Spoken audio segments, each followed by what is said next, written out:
ngiye yashitse muri Nyagisaka cyambona intama iri iruhande yanje mbonye intama iri imbere yanje nkamangira n'abantu nyene baragiye ngaho uko mugabo mukanya gatoya nyantama ikirayonga sinasura kuyibona hano ntayibonye ubwenge bwace buyandaho mu Gisaka naherutse ndaho muri ico Gisaka nyene mugabo haheze akanya gatoya nagiye nisanga mbona ndi hejuru ku giti kininiya hariya mu bushorishori mw'ishami rihereza ubwa mbere izo mpwemu mbi zari zarantumye ijipo yirabura zari zarantumye n'umupira wera zari zarantumye n'isaha zari zarantumye n'igikombe kiya cyo kunywa amazi kandi naho zahengera mvuye ku rusengero zirazincurika zikanjana ahantu mu nzuzi hari ahantu naca mu bintu by'ibitandara bikomeye by'imanga ntizantumbereza inzira zanjana mu bintu by'imanga ndababwira ikintu kimwe kandi nibagushira ku muriro uzovugishwa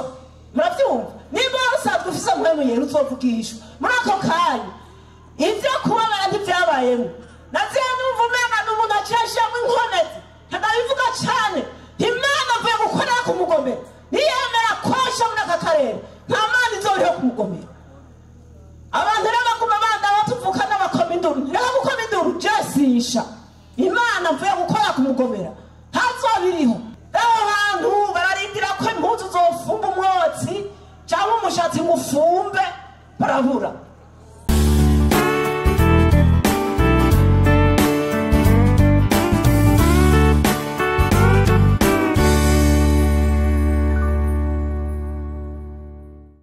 Imana ni nziza iratabara Imana ni nziza nabwiye umuntu ikorera aferubi nabwiye umuntu ikorera aferubi iratabara Imana iratabara Imana ni nziza nabwiye umuntu ikorera aferubi nabwiye umuntu ikorera aferubi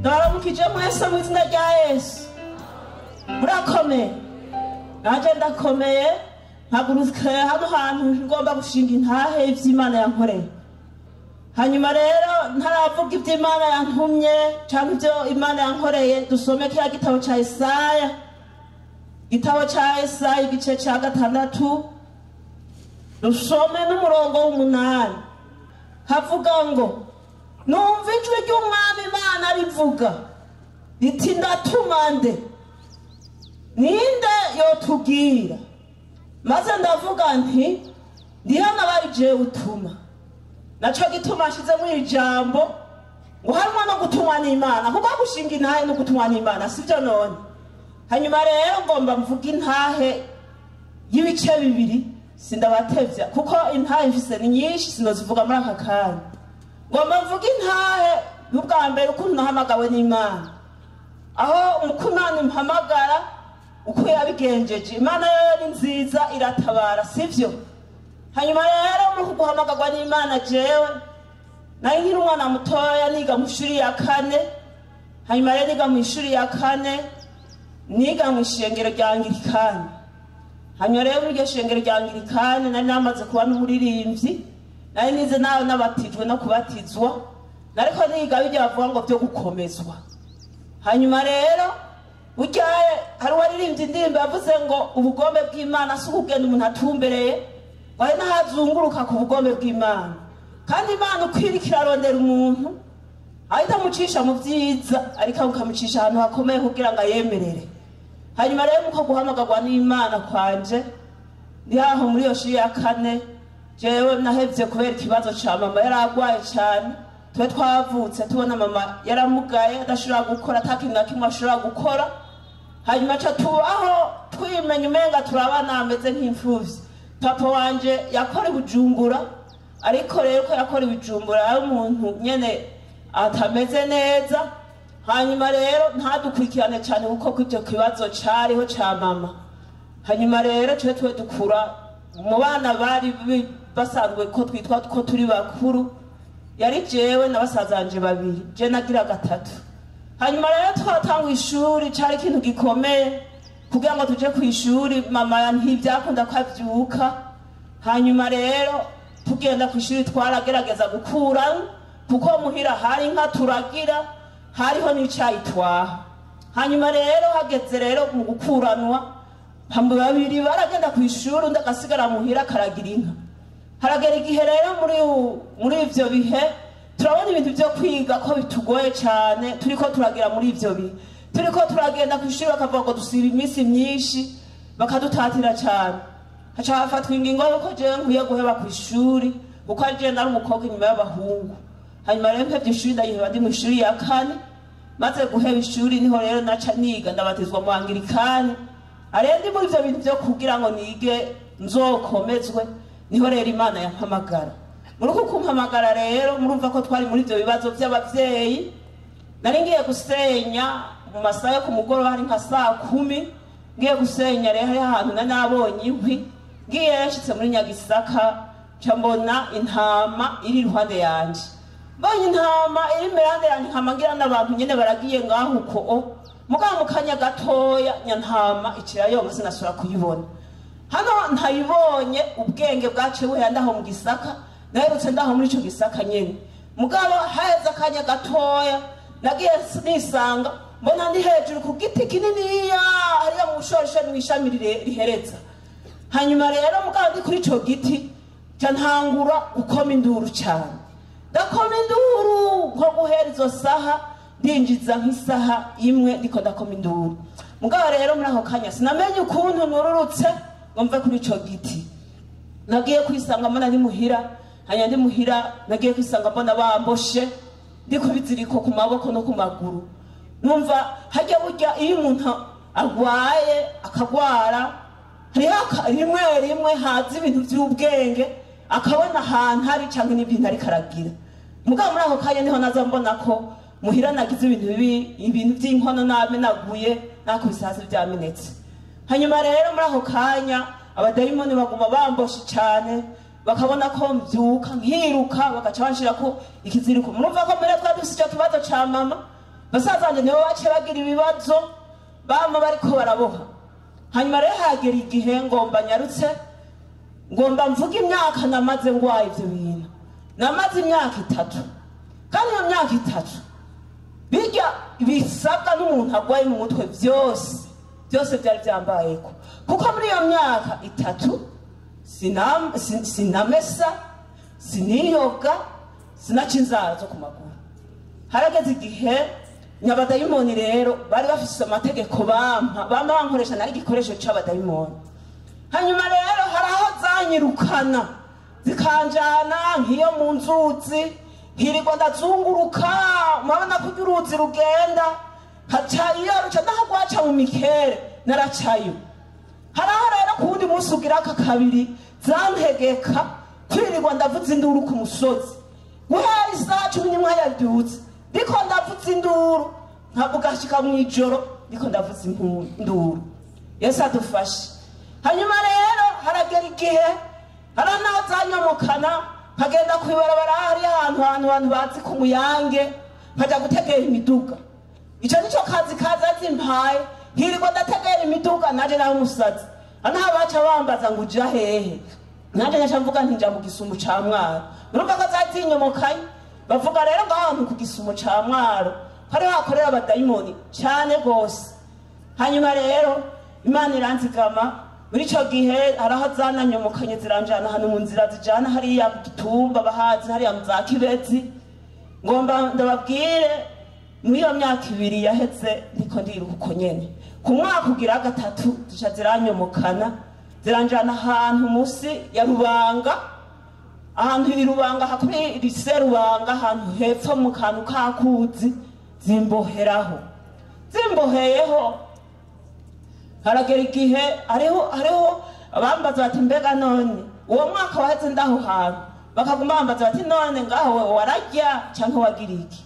ngoma ndababwira icyo gihe nari ahantu hasi naryama nanahashashe akantu k'agatenge nari nsanzwe mfise mu mugongo ngaca ndyama uko nyene mugabo hageze mu gatondo abo badayimoni baranzanira indya ku isahani n'ikiyiko nkarya kugeza uwo mwaka wose uhere. Hanyuma rero gutabara kw'Imana ni kwishi, hari aho icyahantu utarushobora kumenya kuko Imana yavuze ko izo nakoresha n'amabuye agakora cyangwa agasemerera. Haragera igihe rero aho hantu haca umuntu yarasanzwe azi ava muri ibi birere bye ngaha nyene kumugomera kuko yari inshuti yo muhira ngaca arambona aca avugana n'ubundi bari bagiye hamwe ku rubanza batuye Yesu wa wundi babura iyo yajanye ati usinaka urumva muvugizina je amazina yitwa Nifasha Jacqueline baca bavuga bati usinifasha.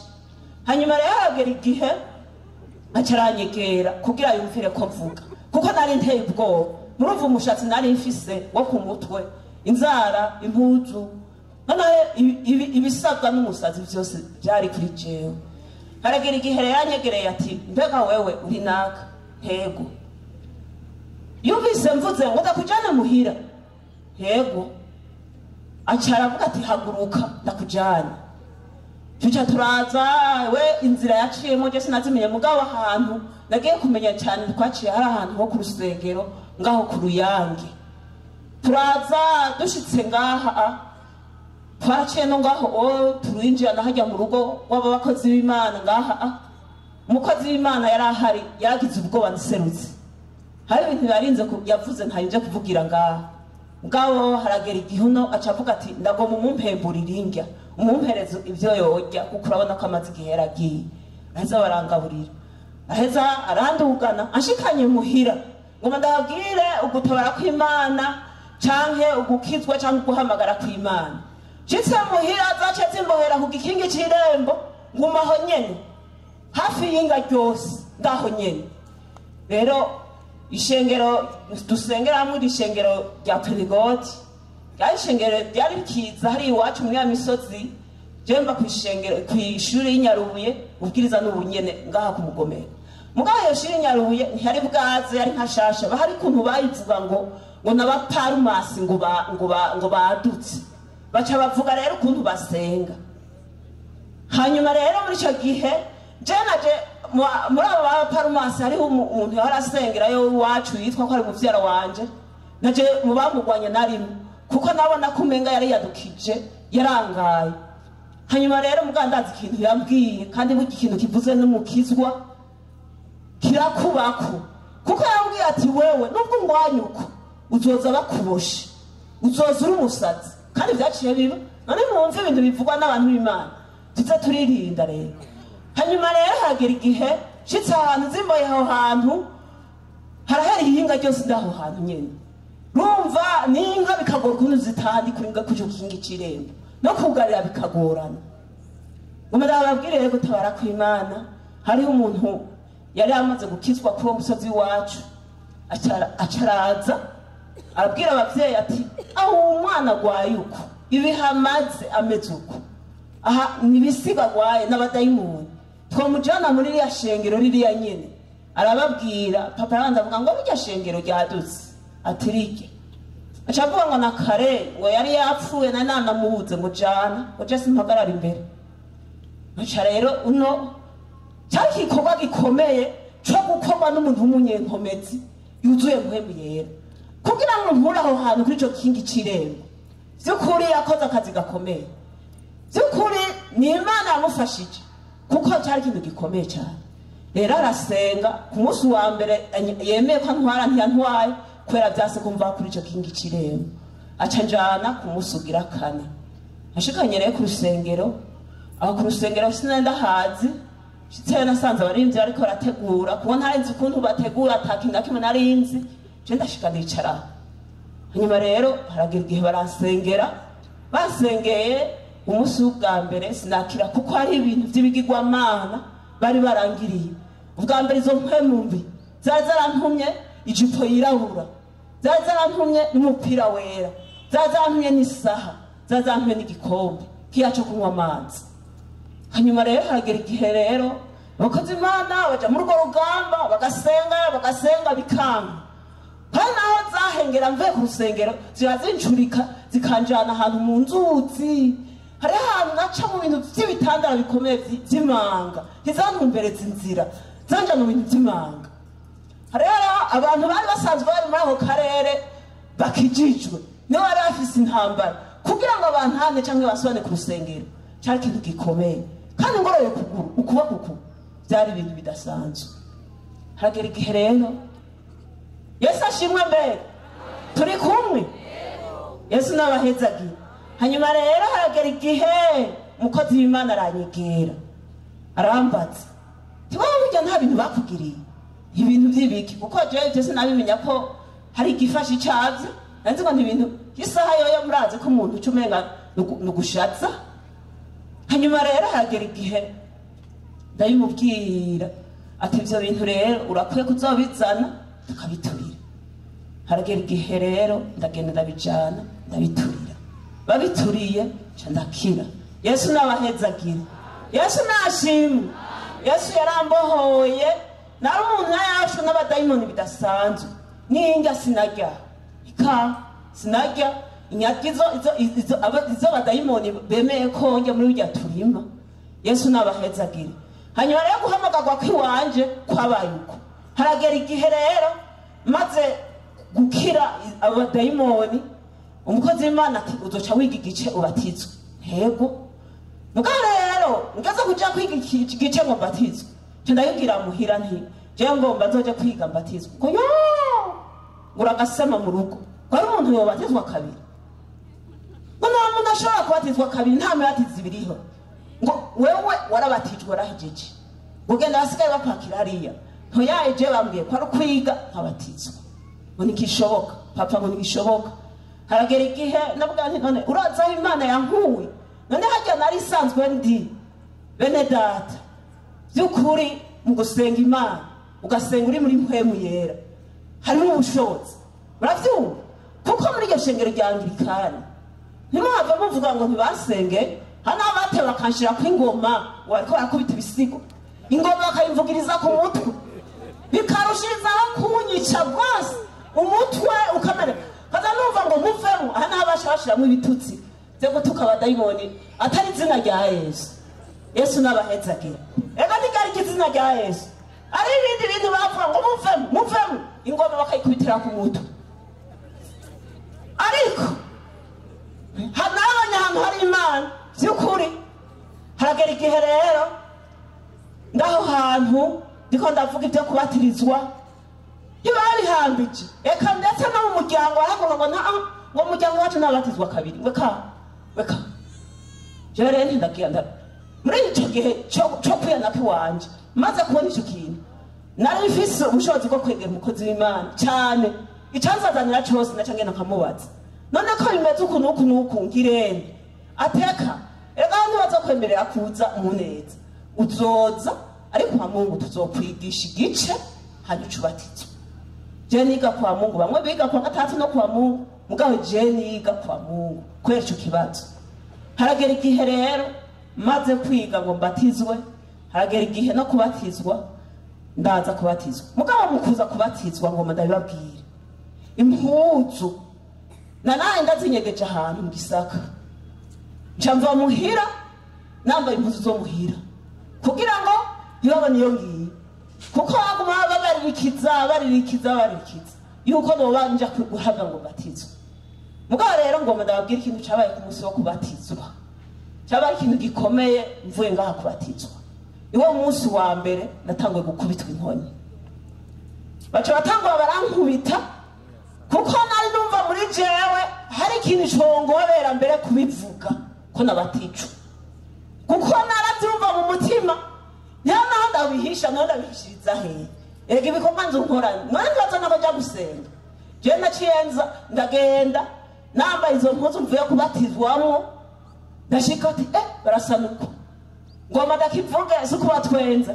Navuze nti rero umunsi wo kubatizwa ngomba kuja gutira kibuga, nagiye nambaye kibuga, baba nasase umuntu uza mu rugo nambaye kibuga, baca barasanuka ati bazabona inyuma yanje umurongo uvuye kumperekeza mu gihe nari ngiye kubatizwa. bati wa muntu yabatijwe. Niho rero baciye batangura kunkubitira imbere y'abo bamperekeje. Abamperekeje rero hajya aho bagera igihe ukagabana urugamba wenyene atawundi muntu muri kumwe. Abatwari kumwe baciye biruka barahunga. Cyasigaye ndakubitwa. Uhera ayo masaha ndakubitwa mugaharagera igihe ndabahunga. Uwo munsi sinaraye muhira. Yesu adufashe hemwe. Hanyuma rero intambara ntizahagaze kuguma zibandanya. Harageze igihe ndagwana intambara ikomeye muri uko ukubatizwa. Bati umunsi uzoja gusenga tuzoja. Umunsi uzoja gusenga tuzogukubita. Umunsi uzoja gusenga uzorara hanze tuzokwinjira. Yesu adufashe kandi byaca bibukomye nango byo kunyarutsa intare. Hanyuma haragera igihe ngoma ndababwira kugeza aho bafata ingingo yo kunca mu muryango. Barabatumira abantu bagize inshuti, abantu bagize umuryango bamwe wacu nande bafise basenge badata wacu, abantu bo muri uwo muryango, abantu b'ababana baregeranye. Jewe ubwa mbere papa ariko avuga ati jewe yagiye mu idini ntazi gicaduka kandi umwana ategerejwe gusenga hose asenga. Yewe aho ni ntambara umusara ikintu kidasanzwe. Haragera igihe rero barakora ndababwije ukuri abo bantu bari baje muri ako karere. Burya rero iyo umuntu yihaye abadayimoni bagomba kugwisha umuntu. Nukuri shatani abadayimoni baraguhumuka bagatera gereve. Barateye gereve mu bantu. Papa ariko aravuga ati uyu mwana bimeze ukuntu n'ubu yarase kunyumvira cyangwa ntanyumvira ngomba ndamuce. Baragera igihe ahantu ko mfise ibikoro. Baragera igihe bagacavuza urwamo bagacoka bamashi ngo bakavuza urwamo rwose bakayira abantu baraga babankikije bamwe bakamwega kare unaguce mu muryango unaguce mu mugongo mbega woja hehe. Aho rero yari yambara ati tekera impuzu zose wawe tekera ngo badakwirukana abantu babona ndaguce uve mu muryango wacu. Aho mwumva haroshe gahema haroroshe ubwo rero mu mutima kuko nari ndabishobojwe kandi numva kandi narifise ikintu Imana yabanje kunkorera munera muhende umusatsi ikangiza. Haragera igihe rero abashinga mugabo Imana iratabara sivyo.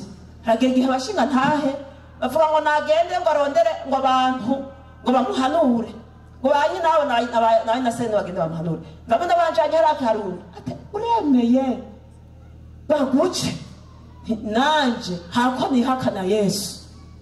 Ega hari nko kwihakana Yesu uravyumva. None mvuze mvuga nti sizosubirayo nanje hako nihakana Yesu nibanje abandi bagakwega urumva zako ziriyamamuraga abadayimoni bariko baratera gereve kugira ntihakane Yesu. Haragera igihe nti aha namara amaje kumukurikira nakora ibyo ashaka kabona agaca yakira impuzu ndabifise ziwanje akazintera mu mutwe mu maso imbere y'abantu. Nta naho ngo mukakora iki sisubira inyuma. Hagera igihe rero uwo munsi cavuga ngo nagenda yiyumvire ngo nagenda aca ahantu abo n'abashinga ngo aca ahantu ahotse umutwe waya ku munsi w'ejo tuzosubira dukoranira aha ngo twumvire icyo yimviriye ngo n'ibyo abagenzi bamuhanuye ngo data wanje ngo nawe barimu bamujanye ngo genda bahanuze. Jewe rero umukozi w'Imana yandongoye ntiyari hafi yari mu kibungo murumva ko atari hafi yanje mugabo nari mfise umwigisha ni Yesu muravyumva. Nari mfise Imana turi kumwe vy'ukuri narumva ko ntariko ndategetswe. Haragera igihe rero umunsi ugira kabiri baraza bati n'ubu nuriyumvira baguce nakora icyo agomba je namamaje gukurikira Yesu. Haragera igihe rero Yesu abahezagire hemwe. Haragera igihe rero baca baranyirukana bampereza impuzu zose nca ndagenda. Shitse rero ku musozi ugiye uri mu ntambara haza amajwi menshi ndeka basha nja hehe genda he gawo munsi ndiyumvira je ndaja kurara mu gitoki njamara iminsi ndara mu gitoki. Mugabo umukozi w'Imana ngo ndamubwiye ntega ndara mu gitoki sininjira ateka uzovugira ingorane raba hano hose abindara abadayimoni bari bamaramaje kunyica ngo basubize inyuma.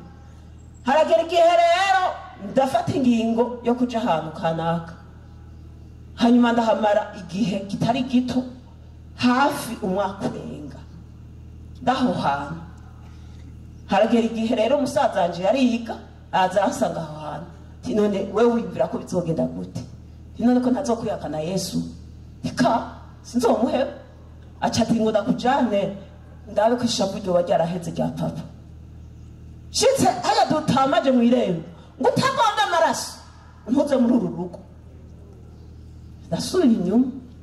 Cyo gihe rero aho hantu narahabaye, haragera igihe Shatani agira amayeri yo kunkura aho hantu, agaca atabuza konfikasiyo, agaca yirungikira abo bantu kugira ngo bagire ubwoba cyenda hapfa. Kandi ko byagenze baciye banyirukana hano hantu. Ndaja n'ahandi izo konfikasiyo zizana banyirukana tekaye.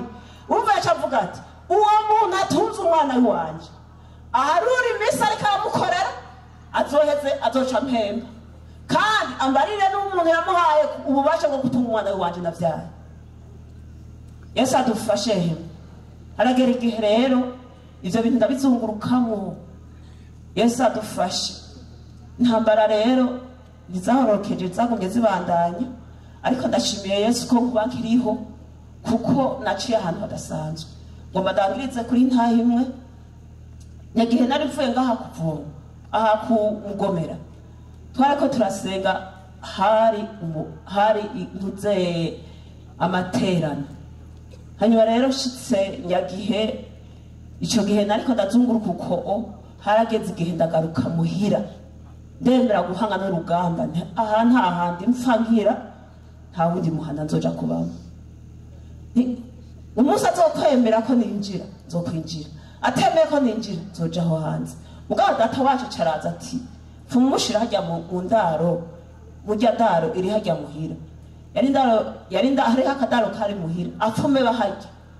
Ngo nahazohaba ubwa mbere azondimira, ubwa kabiri nzomugaburira, ubwa gatatu nta kintu na kimwe kimujejwe nzomuha. Ati fa kwemera aje hajya. Je rero ncamba muri ako kadaro. Hagera igihe rero mvuye no kumugomera ndashika hajya abadayimoni bariyorobeka kugira bice umuntu. Acavuga ngo isarutse ngo umwana ngo burya ngo umuntu yavyaye inzoka, ngo acavuga ngo igito gitabwa iwawe ngo ko bitaneza cyavuyemo. Ngo none rero ngo niwinjire ntacyo nabivuyemo. Iyo ariko Imana avuye gusanga ku Mugomera ntiyanyumviye. Inamba ndazitsiza ninjiye mu nzu kandi baciye naguha n'indyo urya. Mugabo hano ntangoye gufungura zanumva mu mutima ingoma ziko ziravuga cyane. Mugabo nkabona aguma azunguruka aguma agenda. Nanje nkaguma mpindukira kuko nari namaze kumera nk'uwabutse. Nkaguma mpindukira kumuraba acavuga ngo nawe wanakuriye umutima ntego. None ngo umuraba ngo byaheze ngo fungura ushitse umutima hamwe. Imana yishuye pe. Ngandabige nanje nubwo maze imisi ntabijya. Ngomba ndabige mpaka. Abari bampaye isahani nini ya kugira ngo baze kunturira nayiriye. Mwavyumva? Acagenda ahantu mu nzu. Acadaha umuriro. Awushira mu isaro ryari isaro ryatanu. Araryuzuna n'umufugwe. Avyujuje yari yambaye ikoti igira hepfo. Acaza nyegeje mu koti. Agumaze so kuja kunzunguruka. Anzunguruka rero muri ako kanya sinavyishizemo ko aho ibintu byo wagira ngirire bibi. Ncagumanja. Mugabo mukanya gatoya ngabona asukanye wa muriro awusutse mu mutwe. Nyina nyamuriro cishwara mu mpuzu hose n'urufugwe bica biswara mu ntuze. Hajya rero bajya bashadura kabaciye mu muriro. Natwe iki gihe cyacu ari abantu bariko barasukwa ku muriro baciye mu muriro. Ndababwira ikintu kimwe kandi nibagushira ku muriro uzovugishwa. Muravyumva? Niba usanzwe ufise mwemeye uzovugishwa. Muri ako kanya ivyo kubabara ntivyabayemo. Naziye numva umenga n'umuntu acishamo inkomezi. Ntabivuga cyane. Imana avuye gukorera ku Mugomera. Niyemera kosha muri aka karere nta mana izoriho ku Mugomera. Abantu rero baguma banda batuvuka n'abakoma induru. Rero gukoma induru jesisha. Imana avuye gukorera ku Mugomera ntazobiriho. bashatse ngo ufumbe barabura. Yesu nabahezagira. Rero wagenda ubwiwe kuko yaramamajwe n'ivyagize burya n'abadayimoni hanje naho bishira hejuru mu gukora ikibi haraho bamaramara muravyumva. Bacaja ahantu mukafuruka nkahariya aca yakira urenga ataca yirenzako aca aravuza indumba nifasha aranyisha mugabo muri aka kanya data wacu n'abandi niho bari bati ati nta no kumaramara. Bega wewe niyo uvuga yuko akwisha ari waruhazo ari warumuturi atemwa abantu nakumumure muraheje mu mpuzu bitu bivaye ibintu by'amakara n'umuriyo biko birakoroka ivyo kuri nkagenda mpiye nisingana mpiye kuko mvuye gukorera Imana. Yesu nabahezagira. Hanyuma rero muri ako kanya intambara yaho haniyo ngo badangiritse ko ntiyaheze hacagera igihe datwaje ati tucundajya mu ndaha uca wiyugarana naho hari ukuntu uwo papa agoroye kuboko kuko ari n'ibisigo naho abantu bakomeye ntibagukurayo ika muri iryo joro byarabaye ibintu bikomeye abadayimoni bari biyamamaje kunyica. Haragera igihe muri iryo joro rero ngiye kujya muri Nyandaro ndaryama hageze nkajya saa 5 mugana naryamaga ngavye nza numva itaje sinzi ikintu yakubise ku mwango ku mwango nyamwango uca wita imbere zabona ubwo nyene yashikiriye nanje aho nari ndyamye bimvira mbega basha nta kindi cumba cari hirya nta wundi mwango wari hirya ngo jemu canja munsi y'igitanda aca avuga ngo Imana irakumpaye wa mwasi waje ngo ngomba ndagukubita ngo naho upfuze induru ntawe ukumva. Urumva afise ikintu c'igiti kirekire kigera nkariya agaca nkubita ndi munsi y'igitanda yarankubise ndaho munsi y'igitanda kugeza aho numva kwicura kingo kirabira hose.